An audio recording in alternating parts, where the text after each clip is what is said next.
अस्सलाम वालेकुम जी, welcome back to my channel. कैसे हैं आप सब? आई होप सब खैरियत से होंगे। अल्हम्दुलिल्लाह हम सब भी बिल्कुल ठीक हैं, खैर आफियत से हैं। आज का व्लॉग मैंने स्टार्ट किया है दोपहर के टाइम पे। अभी मैं और अम्मी ऊपर आए हुए हैं, टेरेस में बैठे हुए हैं। मौसम की कुछ समझ नहीं आ रही है, एकदम सर्दी हो जाती है और अगर धूप में बैठते हैं तो गर्मी लगना शुरू हो जाती है। बिल्कुल इसी तरह से अचानक से बादल आ जाते हैं और एकदम से धूप आ जाती है।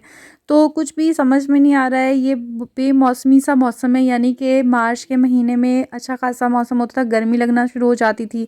बट अभी तक तो बच्चों की हाई नेक्स भी नहीं उतरी हैं और जर्सियाँ स्वेटर कुछ भी नहीं उतरा है। तो मौसम बहुत ही चेंज हो गया है। मेरा ख्याल है कि हर जगह में ऐसा ही चल रहा है। इवन कि कराची में बहुत गर्मी होती है, लेकिन अब तो कराची का मौसम भी चेंज हो गया है।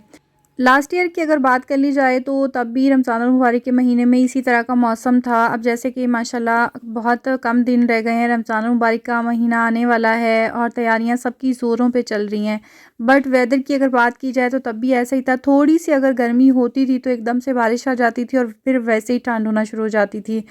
खैर जी, रमज़ानुल मुबारक की तैयारियां चल रही हैं, हमारे घर में भी चल रही हैं और आस-पास जिसका भी कंटेंट देखो रमज़ानुल मुबारक के महीने से रिलेटेड है। कुछ लोग खाने बना-बना के फ्रीज़ कर रहे हैं, तो कहीं पे क्लीनिंग सफाइयां चल रही हैं।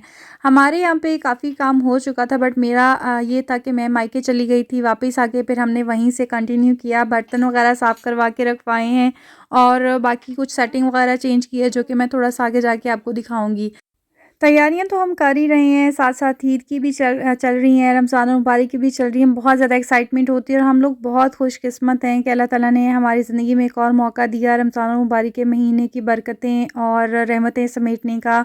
अल्हम्दुलिल्लाह, अल्लाह का लाख-लाख शुक्र है कि हमारी ज़िंदगी में एक और चांस हमें मिल रहा है। तो मेरा ख़्याल है कि इस मौके से फ़ायदा उठाने के लिए कुछ तैयारियां ये सब तो चलती रहती हैं, लेकिन इसके साथ-साथ हमें जो मेन तैयारी है, जो हमें करना बहुत ज़रूरी है, जो कि हम सबको पता है कि क्या होता है, लेकिन हम इतना अपनी लाइफ में बिज़ी हो जाते हैं, ज़िंदगी के कामों में इतना मसरूफ़ हो जाते हैं कि हमें हर चीज़ के लिए रिमाइंडर चाहिए होता है।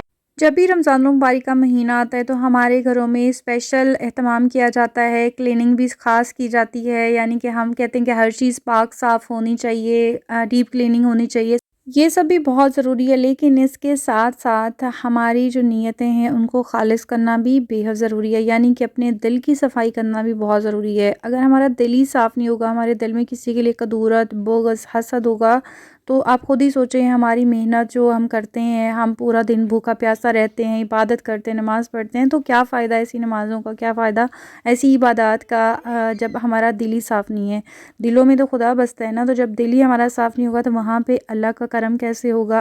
ज़ाहिर है हम इंसान हैं, हमें बहुत सी बातें बुरी लगती हैं, किसी की कोई बात हर्ट कर जाती है, आगे से हम कुछ ऐसे अल्फाज बोल देते हैं जो अगले बंदे को हर्ट करते हैं, बुरा लगता है। तो हमने लेकिन ये देखना है कि हम अपने अमल के जवाबदेह हैं। आप अपनी तरफ से, अगर आपकी तरफ से किसी को हर्ट हुआ है तो आप माफ़ी मांगे, कोशिश करें कि आप पहल कर लें। हमने अपने अमल का जवाबदेह होना है, अपनी तरफ से हम कोशिश करें। अगले बंदे का जो अमाल है वो उसके साथ है, अगले बंदे की दिल नीयत साफ़ नहीं होती है तो वो उसका अमल है, लेकिन आप अपनी तरफ से कोशिश करें, आप अपनी तरफ से पहल करें। हमारी ईगो हमारे सामने आ जाती है, सेल्फ़ रिस्पेक्ट की बात होती है, तो फिर हम कहते हैं कि आखिर हमारी भी कोई इज़्ज़त-ए-नफ़्स है कि हर बार हम ही ट्राई करें। 1-2 दफ़ा आप ज़रूर ट्राई करें, अगर अगला बंदा आपको सही से रिस्पॉन्स नहीं देता तो आपकी तरफ से आप क्लियर हैं। आपने खुद को क्लियर करना है, अगले बंदे को आप नहीं फ़ोर्स कर सकते, ना ही आप उनका दिल साफ़ कर सकते, लेकिन आप अपनी तरफ से कोशिश करें ताकि आपका अमल जब अल्लाह ताला के सामने जाए तो आप क्लियर हों, आपका जो खाता है वो साफ़ हो।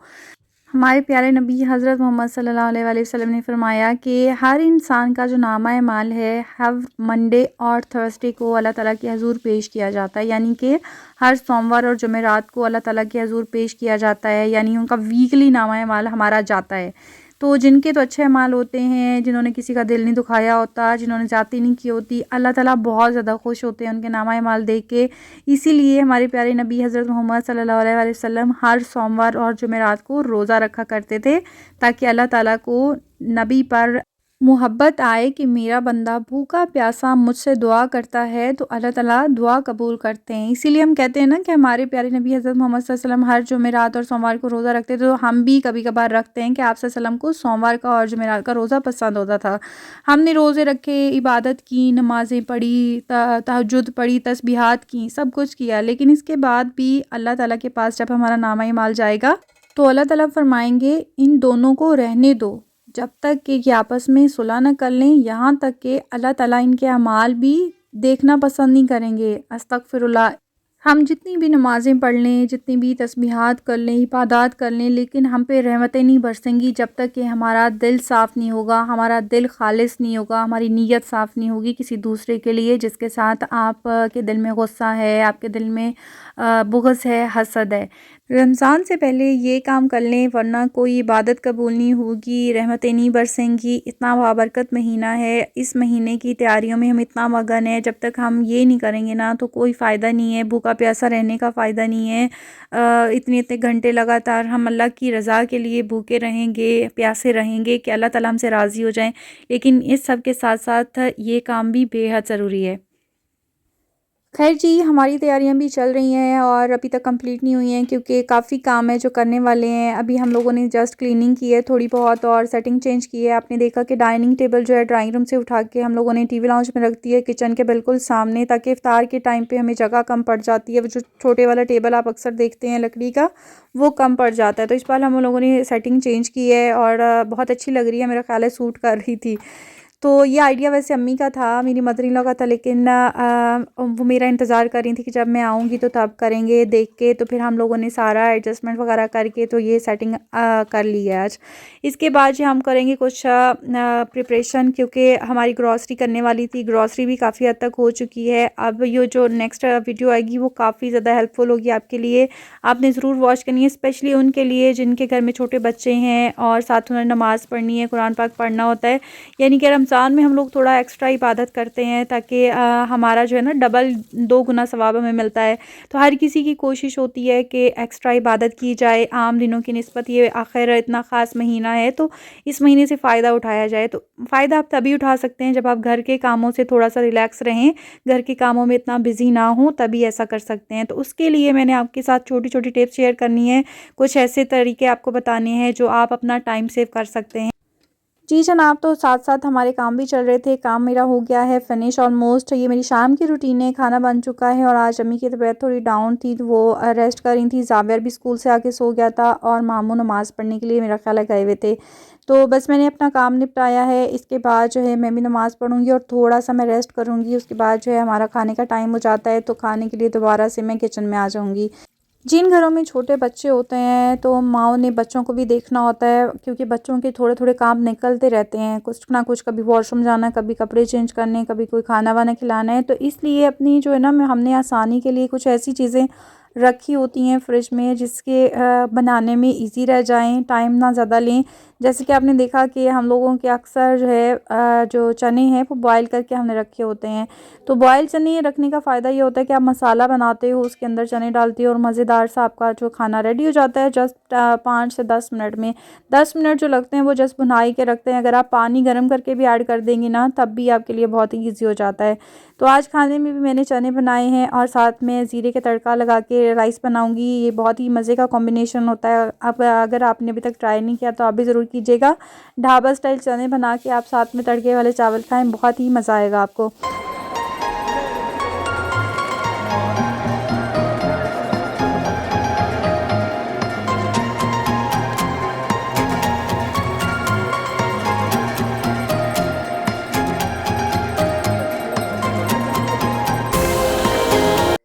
ये देखें जी, जो हमारे मग टूट जाते हैं हम उनको इस तरह से इस्तेमाल करते हैं। आप देख सकते हैं कितने अच्छे लग रहे हैं, कलरफुल लग रहे हैं। बट ये जो ग्रीन वाला मग टूटा इसका तो मुझे बहुत ही दुख था। ये मेरे से नहीं टूटा, बट ये मैं जब वापस आई अम्मी के घर से तो एक टूटा हुआ था। बाकी ज़्यादातर बर्तन जो मेरे घर में तोड़ती हूँ मैं ही तोड़ती हूँ। जब मेरी नई-नई शादी हुई थी तब तो बहुत ज़्यादा बर्तन टूटते थे। हर दूसरे दिन एक शीशे की प्लेट टूट जाती थी, गिलास टूट जाता था, मग टूट जाता था। अब अल्लाह का शुक्र है कि काफ़ी हद तक मेरे हाथों में जो है वो अल्फ़ी लग चुकी है। अब जान से पकड़ती हूँ मैं। तो शुरू में बहुत नुकसान हुआ है, वो मेरे से ही हुआ है। अम्मी से मैंने कभी आज तक नहीं देखा कि कुछ टूटा हुआ हो, लेकिन अब ये है कि अब काफ़ी हद तक मुझे समझ में आ गया कि किस तरह से करना होता है। तो मुझे अब मसला नहीं होता है। तो बस जी, यहाँ पे आप देख सकते हैं मगरिब के बाद मैंने खाना भी रेडी कर लिया है, यानी कि राइस रह गए थे वो बना लिए हैं। अब हम लोगों का सारा काम हो चुका था। ये थी मेरी फुल डे की रूटीन और थोड़ी सी बातें जो मैं आपके साथ शेयर करना चाहती थी। आई होप आपको आज की वीडियो पसंद आई होगी। वीडियो अच्छी लगी है तो वीडियो को लाइक, शेयर और सब्सक्राइब करना मत भूलिएगा। दुआओं में याद रखिएगा। मिलेंगे कि नई इन्फॉर्मेटिव वीडियो के साथ, तब तक दीजिए इजाज़त। अल्लाह हाफिज़।